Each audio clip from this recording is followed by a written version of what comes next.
नमस्कार दोस्तों, स्वागत है आपका crime story with Emo channel पर। आज की पहली घटना कर्नाटक राज्य के बेंगलुरु से है। 12 मई 2019 की सुबह बेंगलुरु नेशनल हाईवे 66 पर स्थित पुलिस स्टेशन में एक फोन कॉल आता है। ये फोन एक फल बेचने वाले व्यक्ति का था। वह पुलिस को बताता है कि हाईवे के पास एक पॉलीथीन बैग में एक हेलमेट मिला है और उसके अंदर एक कटा हुआ सिर है। ये सुनते ही पुलिस तुरंत मौके पर पहुंचती है। पुलिस पॉलीथीन की जांच करती है और हेलमेट से सिर बाहर निकालती है। ये सिर एक महिला का था। बाकी शरीर के अंगों की तलाश में पुलिस आसपास छानबीन करती है, लेकिन कुछ भी नहीं मिलता। पुलिस सिर को लेकर अस्पताल चली जाती है। थोड़ी देर बाद पुलिस स्टेशन में फिर एक कॉल आती है। इस बार कॉल करने वाला व्यक्ति बताता है कि ईसाइयों के कब्रिस्तान के पास एक अधूरी बॉडी पड़ी है। पुलिस मौके पर पहुंचती है और देखती है कि वहां केवल धड़ है, पैर और सिर गायब हैं। पुलिस इस धड़ को भी अस्पताल ले जाती है। कुछ देर बाद उसी थाने में फिर एक कॉल आती है। इस बार कोई बताता है कि सड़क किनारे एक पॉलीथीन बैग में 2 इंसानी कटे हुए पैर रखे हैं। पुलिस वहां पहुंचकर उन दोनों पैरों को भी बरामद करती है और अस्पताल ले जाती है। अब तीनों हिस्सों सिर, धड़ और पैरों का मिलान कराया जाता है। ये सभी अंग एक ही महिला के थे। पुलिस महिला की पहचान करने की कोशिश करती है, लेकिन बॉडी के अलावा ऐसा कुछ नहीं मिलता जिससे उसकी पहचान हो सके। पुलिस आसपास के पुलिस स्टेशनों को भी इस बारे में सूचित कर देती है, ताकि अगर कोई महिला लापता हो तो उनसे संपर्क किया जा सके। अगले दिन 13 मई 2019 को एक व्यक्ति पुलिस स्टेशन पहुंचता है। वह बताता है कि उसकी बहन 24 घंटे से गायब है। उसने कहा कि उसकी बहन, जो रोज सुबह दुकान जाती थी और रात 9 बजे तक घर लौट आती थी, कल से लापता है। रात भर उसने उसका इंतजार किया और कई बार फोन किया, लेकिन उसका फोन स्विच ऑफ आ रहा था। पुलिस उससे महिला का नाम और फोटो मांगती है। महिला का नाम श्रीमती शेट्टी था। वह 39 साल की शादीशुदा महिला थी। पुलिस उस व्यक्ति को मोर्चरी ले जाती है और कटा हुआ सिर दिखाती है। सिर देखते ही वह फूट फूट कर रोने लगता है और पुष्टि करता है कि यह उसकी बहन है। अब पुलिस को महिला की पहचान पता चल चुकी थी। थोड़ी देर बाद पुलिस महिला के भाई से पूछताछ करती है। महिला का भाई बताता है कि श्रीमती शेट्टी की मंगलुरु के उसी इलाके में एक इलेक्ट्रॉनिक्स शॉप थी। वह रोज सुबह शॉप जाती थी और रात को 9 बजे दुकान बंद करके घर लौट आती थी।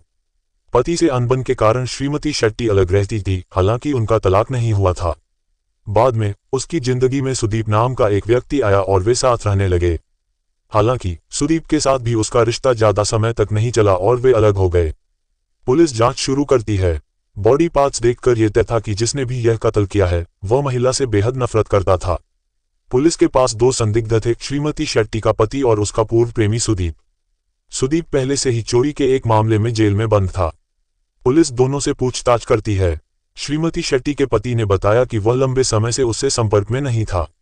दूसरी तरफ सुदीप ने कहा कि उसका रिश्ता काफी पहले ही खत्म हो गया था और वह जेल में बंद है। पुलिस ने दोनों की कॉल डिटेल रिकॉर्ड की जांच की और अपने मुखबिरों को भी काम पर लगाया, लेकिन इन्वेस्टिगेशन में इन दोनों के खिलाफ कुछ नहीं मिला। पुलिस को यकीन हो गया कि इन दोनों का इस मर्डर से कोई लेना देना नहीं है और कातिल कोई तीसरा व्यक्ति है। पुलिस ने उन सभी लोगों से पूछताछ की जो महिला के संपर्क में थे। उन्होंने उसकी शॉप पर जाकर भी छानबीन की, लेकिन कहीं से कोई सुराग नहीं मिला। घटना को 3-4 दिन बीत चुके थे। इस बीच पूरे इलाके में दहशत फैल चुकी थी। न्यूज़पेपर और सोशल मीडिया पर इस मर्डर की चर्चा हो रही थी। पुलिस के सीनियर अधिकारियों ने केस को जल्द से जल्द सुलझाने का दबाव डाला। पुलिस ने फिर से श्रीमती शेट्टी की पर्सनल लाइफ की जांच शुरू की। एक बार फिर पुलिस उसकी दुकान पर पहुंची। दुकान अच्छी चल रही थी और आमदनी भी ठीक ठाक थी। जांच के दौरान पुलिस को पता चला कि श्रीमती शेट्टी का खर्च कम था और वह लोगों को ब्याज पर पैसे उधार देती थी। इसके लिए उसने एक डायरी भी मेंटेन कर रखी थी, जिसमें लेन देन का सारा हिसाब था। पुलिस अब उस डायरी को चेक करती है और उसमें लिखे नाम वाले कई लोगों से पूछताछ करती है, पर काफी पूछताछ के बाद एक बार फिर पुलिस को कोई क्लू नहीं मिलता। पुलिस के लिए ये केस एक पहेली बन चुका था। पुलिस अब को छोड़कर 12 मई 2019 पर फोकस करती है, यानी जिस दिन उस महिला की हत्या हुई थी। उस दिन श्रीमती शेट्टी कब घर से निकली, पूरे दिन क्या किया, कहाँ गई, किससे मिली, ये सब जानने की कोशिश होती है। क्योंकि उस दिन श्रीमती शेट्टी 9 बजे घर से दुकान के लिए निकली तो थी, पर वह दुकान पर नहीं पहुंची और करीब 11 बजे उनकी लाश मिली। यानी उन 2 घंटों में ही किसी ने उनकी हत्या करके उनके टुकड़े अलग अलग जगह फेंक दिए। अब पुलिस 9 बजे से लेकर 12 बजे तक के श्रीमती शेट्टी के घर से लेकर शॉप तक के जितने सीसीटीवी फुटेज हैं उन सबको चेक करती है। हालांकि पुलिस पहले भी तकरीबन 800 सीसीटीवी फुटेज चेक कर चुकी थी, लेकिन तब उसमें ऐसा कुछ नहीं मिला था जिससे कोई सुराग मिले। इस बार पुलिस बड़ी बारीकी से एक एक फुटेज को कई बार चेक करती है। इसी दौरान रास्ते में पड़ने वाली एक हार्डवेयर की दुकान के सामने लगे सीसीटीवी कैमरे में श्रीमती शेट्टी नजर आती हैं। इस फुटेज में उन्होंने अपनी स्कूटी थोड़ी धीमी की और बाइक पर बैठे एक शख्स से कुछ बातें की। करीब 2 सेकंड की इस बातचीत के बाद दोनों वहां से चले गए। सिर्फ 2 सेकंड की इस फुटेज को देखने से ऐसा लगता था जैसे दोनों में हाय हिलो हुई हो और शक करने जैसा कुछ भी नहीं था।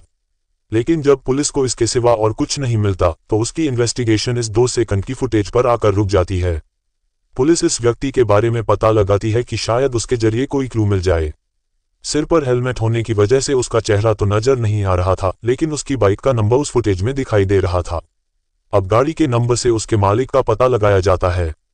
पता चलता है कि वह बाइक किसी जोनास सैमसन नाम के व्यक्ति की है, जो उसी इलाके में रहता था और वहीं समंदर किनारे कबाब की दुकान लगाता था। अब पुलिस तुरंत उसके घर पहुंचती है। जैसे ही सैमसन दरवाजे पर पुलिस को देखता है, वह फौरन दरवाजा बंद कर लेता है और अपने आप को मारने की कोशिश करता है। इस केस में पुलिस के लिए यह एक बड़ा मौका था और वह इसे किसी भी हाल में गंवाना नहीं चाहती थी। तुरंत कुछ पुलिस वाले दीवार पर चढ़ते हैं, छत की टाइल्स तोड़कर नीचे कूद जाते हैं। सैमसन को हिरासत में ले लिया जाता है। लंबी और कड़ी पूछताछ के बाद सैमसन ने श्रीमती शेट्टी के कत्ल का गुनाह कबूल कर लिया। सैमसन, जो कि कबाब की दुकान चलाता था, ने श्रीमती शेट्टी से कुछ पैसे उधार ले रखे थे, जिसमें से आधे उसने लौटा दिए थे, लेकिन कुछ पैसे अभी बाकी थे। पैसे लौटाने के लिए सैमसन ने कुछ समय की मोहलत मांगी थी, लेकिन श्रीमती शेट्टी, जो लोगों को पैसे के लिए काफी बेइज्जत करती थी और उल्टा सीधा सुनाती थी, सैमसन के साथ भी ऐसा कर चुकी थी। सैमसन के बार बार मोहलत मांगने के बाद भी श्रीमती शेट्टी उसे बार बार फोन कर रही थी, लेकिन सैमसन ने उनका फोन नहीं उठाया। फिर उन्होंने एक मैसेज किया कि अगर उसने पैसे नहीं दिए तो वह उसके घर आएंगी। सैमसन ने भी मैसेज किया कि पैसे लौटा दूंगा और घर आने की जरूरत नहीं है, पर मैसेज करने के बावजूद वह नहीं मानी। वारदात वाले दिन भी वह सैमसन के घर ही जा रही थी। सैमसन भी बाइक पर घर से निकला था। वह रास्ते में उनसे मिले और पैसे के बारे में बात की। सैमसन ने कहा, तुम घर चलो, मैं आता हूं। यही वह 2 सेकंड की फुटेज थी जिसमें दोनों कैप्चर हुए थे। क्योंकि कोई आवाज सुनाई नहीं दी, इसलिए ऐसा लगा जैसे हाय हेलो हुई हो। उसके बाद वह सैमसन के घर पहुंचकर उसकी बीवी के सामने सैमसन को पैसों के लिए बहुत बुरा भला कहने लगी। अब अपनी बीवी के सामने बेइज्जती होता देख सैमसन का गुस्सा बढ़ गया। वह श्रीमती शेट्टी पर किसी भारी चीज से उनके सिर पर वार करता है। गुस्से में किया गया वार इतना तेज था कि श्रीमती शेट्टी जमीन पर गिर गई और उनकी मौत हो गई। इसके बाद पति पत्नी ने उनकी बॉडी को बाथरूम में ले जाकर 3 टुकड़ों में काटा और अलग अलग पैक किया। फिर सैमसन अपनी बाइक पर उन टुकड़ों को अलग अलग जगह फेंक कर आ गया। उसे लगा था कि टुकड़ों को अलग अलग फेंकने से पहचान नहीं होगी और वह पकड़ा नहीं जाएगा, लेकिन कहते हैं ना, कातिल कितना भी चालाक क्यों ना हो, कहीं ना कहीं फंस ही जाता है। और सिर्फ 2 सेकंड की उस फुटेज ने इस केस का खुलासा कर दिया। इसके बाद 13 सितंबर 2024 को कोर्ट के द्वारा श्रीमती शेट्टी के कत्ल के जुर्म में सैमसन और उसकी पत्नी को उम्र कैद की सजा सुनाई गई। आज की दूसरी कहानी मुंबई की है। ये बात 2023 की है। मुंबई के कुर्ला चेंबूर इलाके में मेट्रो ट्रेन का निर्माण कार्य चल रहा था। सुबह के समय मजदूर जब साइट पर पहुंचे तो उन्होंने देखा कि 2 बैरिकेड जमीन पर गिरे हुए हैं। मजदूरों ने सोचा कि शायद रात में हवा या किसी वजह से यह गिर गए होंगे। जैसे ही उन्होंने बैरिकेड्स को उठाने की कोशिश की, उनकी नजर एक बड़े सूटकेस पर पड़ी जो बैरिकेड के नीचे छिपा हुआ था। सूटकेस को देखकर ऐसा लग रहा था मानो किसी ने इसे यहां जानबूझकर छुपाया हो। मजदूर इस दृश्य को देखकर हक्का बक्का रह गए। साइट पर माहौल में एक डर और बेचैनी की लहर दौड़ गई थी। हर किसी के चेहरे पर बस एक ही सवाल था, आखिर सूटकेस में क्या हो सकता है। कुछ देर तक सभी मजदूर एक दूसरे का चेहरा देखने लगे। थोड़ी हिम्मत जुटाकर एक मजदूर ने सूटकेस की चेन धीरे धीरे खोलनी शुरू की। जैसे ही सूटकेस खुला, सबकी आंखें फटी रह गईं। अंदर एक महिला की लाश पड़ी थी। यह नजारा देखकर वहां मौजूद सभी लोग सन रह गए। किसी ने तुरंत पुलिस को सूचना दी और थोड़ी ही देर में कुर्ला पुलिस और क्राइम ब्रांच की टीम घटनास्थल पर पहुंच गई। महिला की उम्र लगभग 24 साल थी। पुलिस ने लाश की जांच शुरू की तो उसके गले में एक क्रॉस निशान वाला लॉकेट नजर आया। इस लॉकेट को देखकर पुलिस को अंदाजा हुआ कि मृतका ईसाई धर्म से संबंधित हो सकती है। साथ ही उसकी सादगी भरी पोशाक और मामूली गहनों से यह भी समझ में आ रहा था कि वह एक मध्यम वर्गीय परिवार से होगी। पुलिस ने लाश की पहचान करने के लिए उसके कपड़ों और अन्य सामान का भी बारीकी से निरीक्षण किया, लेकिन कोई और सुराग नहीं मिला। मौके पर मौजूद क्राइम ब्रांच के अफसरों ने तुरंत आसपास लगे सीसीटीवी कैमरों की फुटेज मंगवाई ताकि पता चल सके कि सूटकेस को यहां किसने छोड़ा था। कुछ ही दिनों में पोस्टमार्टम रिपोर्ट आई, जिसने मामले को और भी खौफनाक बना दिया।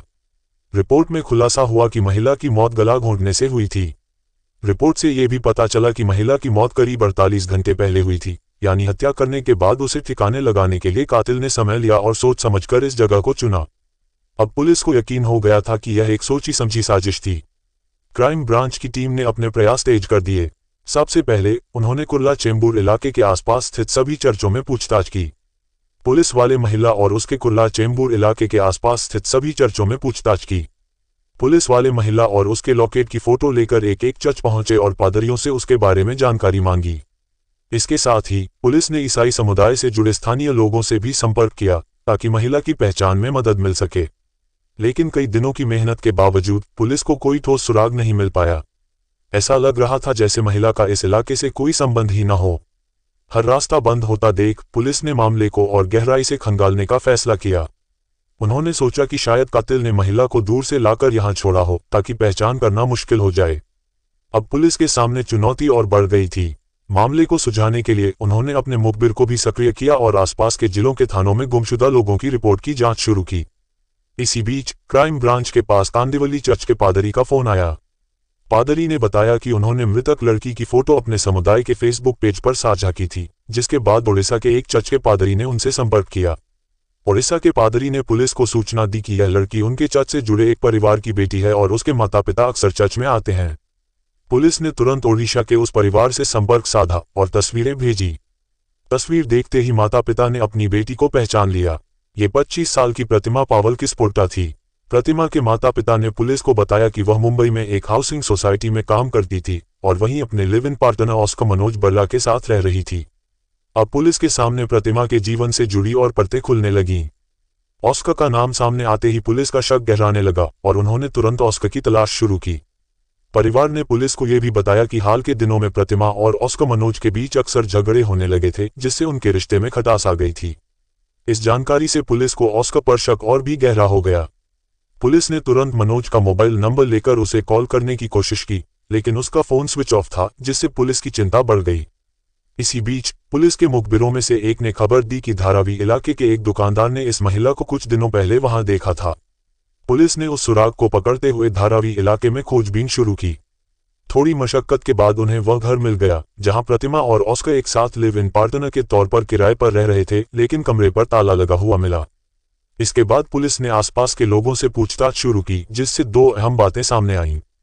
पहली यह कि मनोज 19 नवंबर के बाद से घर नहीं लौटा था और दूसरी यह कि वह सायन इलाके में एक समोसे की दुकान पर काम करता था। पुलिस ने तुरंत सायन में उस समोसे की दुकान का पता लगाया और वहां के मालिक से बात की। दुकान के मालिक ने बताया कि मनोज उस दिन सुबह का काम खत्म करके अचानक कहीं चला गया था और तब से वापस नहीं आया। ये जानकारी मिलने के बाद पुलिस को यकीन हो गया कि मनोज फरार है और शायद हत्या में उसका ही हाथ है। अब पुलिस ने मनोज की तलाश तेज कर दी और उसके संभावित ठिकानों पर नजर रखनी शुरू की। उन्होंने उसके दोस्तों, रिश्तेदारों और जान पहचान वालों से पूछताछ करते हुए उस पर दबाव बढ़ा दिया ताकि वह कहीं गलती करके पकड़ा जा सके। सीसीटीवी की फुटेज में मनोज को एक बड़े बैग के साथ दुकान से जाते हुए देखकर पुलिस ने फौरन शहर से बाहर जाने वाले सभी रास्तों पर अलर्ट जारी कर दिया। रेलवे स्टेशनों पर भी उसकी तलाश शुरू हुई। लोकमान्य तिलक टर्मिनस की सीसीटीवी फुटेज में मनोज की झलक मिली, जिसमें वह गोदान एक्सप्रेस में चढ़ते हुए दिखा जो उत्तर प्रदेश जा रही थी। पुलिस ने ट्रेन के संभावित स्टॉप्स पर निगरानी शुरू कर दी। शक सही निकला। ठाणे स्टेशन पर सीसीटीवी फुटेज में मनोज ट्रेन से उतरता दिखा। स्टेशन पर पूछताछ से पुलिस को पता चला कि रात में एक ट्रेन ओडिशा के लिए रवाना होने वाली थी और मनोज शायद इसी ट्रेन के जरिए भागने की फिराक में था। फौरन पुलिस ने ठाणे स्टेशन पर सर्च ऑपरेशन चलाया। थोड़ी देर की तलाश के बाद मनोज स्टेशन के एक कोने में छिपा मिला। पुलिस ने उसे तुरंत गिरफ्तार कर लिया और अब उनसे उम्मीद थी कि वह प्रतिमा की हत्या के रहस्य से पर्दा हटाएगा। प्रतिमा और मनोज दोनों ओडिशा के एक ही गांव के रहने वाले थे। उनका परिचय 2020 में उस समय हुआ था जब लॉकडाउन के दौरान मजदूर अपने घर वापस जा रहे थे। एक ट्रेन यात्रा के दौरान प्रतिमा और ऑस्कर की मुलाकात हुई, जो धीरे धीरे दोस्ती में बदल गई और फिर प्यार में बदल गई। प्रतिमा पावल किस्पोर्टा मुंबई में एक नौकरानी के रूप में काम कर रही थी, जबकि ऑस्कर मनोज पहले बेंगलुरु में काम करता था।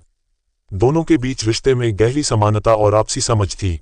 जुलाई 2023 में दोनों ने मुंबई में रहने का फैसला किया और धारावी इलाके में एक किराए का कमरा लेकर वहां रहने लगे। कुछ समय बाद मनोज को शक हुआ कि प्रतिमा के गांव के ही किसी अन्य आदमी के साथ संबंध हो सकते हैं।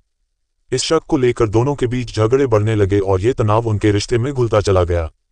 18 नवंबर की रात एक और तकरार के दौरान गुस्से में आकर मनोज ने मछली पकड़ने वाले तार से प्रतिमा का गला घोंटकर उसे मार डाला।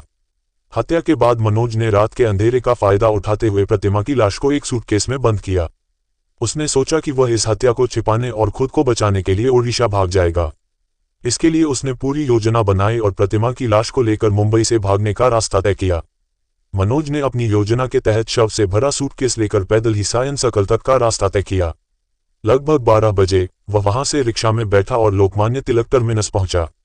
हालांकि वहां भारी भीड़ देखकर वह डर गया और फिर दूसरा रिक्शा लिया, लेकिन इस बार उसका रास्ता सायन की ओर मोड़ दिया। जैसे ही रिक्शा दूसरी दिशा में जा रहा था, उसने महसूस किया कि उसकी योजना के बारे में कोई भी सुराग सामने आ सकता है। 1.5 घंटे की यात्रा के बाद वह कुर्ला के मेट्रो रेल निर्माण स्थल पर पहुंचा। वहां अंधेरे का फायदा उठाकर उसने सूटकेस को फेंक दिया और बिना किसी को शक होने का मौका दिए रिक्शे से वापस घर लौट आया। ये पूरी प्रक्रिया उसने बेहद सावधानी से की थी ताकि कोई भी उसे पकड़ ना सके। लेकिन कहते हैं ना, अपराधी कितना भी चतुर क्यों ना हो, एक न एक दिन पकड़ा ही जाता है। उसकी यह चतुराई अंततः पुलिस की जांच में सामने आई और वह पकड़ा गया। इस कहानी से हमें ये सीखने को मिलता है कि गुस्से और शक जैसी नकारात्मक सोच अक्सर गलत निर्णय की ओर ले जाती है, जिससे जीवन में दुखद और अकल्पनीय घटनाएं घटित हो जाती हैं। मनोज का प्रतिमा के प्रति शक उनके संबंध के टूटने का कारण बना। रिश्ते में भरोसा और संवाद की कमी से एक प्यारा रिश्ता धीरे धीरे कड़वाहट में बदल गया और आखिरकार मनोज ने ऐसा घिनौना अपराध कर डाला जिससे न केवल वह खुद बर्बाद हुआ बल्कि प्रतिमा का जीवन भी समाप्त हो गया। ये कहानी यह भी बताती है कि किसी भी अपराध को छिपाना लगभग असंभव है, क्योंकि पुलिस की जांच और कानून के पहरेदार सच को सामने लाने में सक्षम होते हैं। अपराध के बाद भागना और उसे छिपाने की कोशिश अंततः अपराधी को पकड़े जाने तक ले जाती है। इस प्रकार किसी भी परिस्थिति में कानून से बचना संभव नहीं है और ऐसे आपराधिक कार्यों से जीवन पर एक कलंक लग जाता है। ये घटना हमें यह भी सिखाती है कि सही मार्गदर्शन और मानसिक शांति ही जीवन में स्थिरता बनाए रख सकती है। तो दोस्तों, इस घटना पर आपकी क्या राय है, हमें कमेंट बॉक्स में जरूर बताएं और अगर आपको हमारी मेहनत पसंद आई हो तो वीडियो को एक लाइक करके और भी लोगों को शेयर करें ताकि देश में हो रही ऐसी घटनाओं से और भी लोग जागरूक हो सकें। अगर आपने अभी तक हमारे चैनल क्राइम स्टोरी विद इमो को सब्सक्राइब नहीं किया है तो सब्सक्राइब जरूर कर लें, क्योंकि ऐसी सच्ची घटनाएं हम इस चैनल पर हमेशा लाते रहते हैं। धन्यवाद।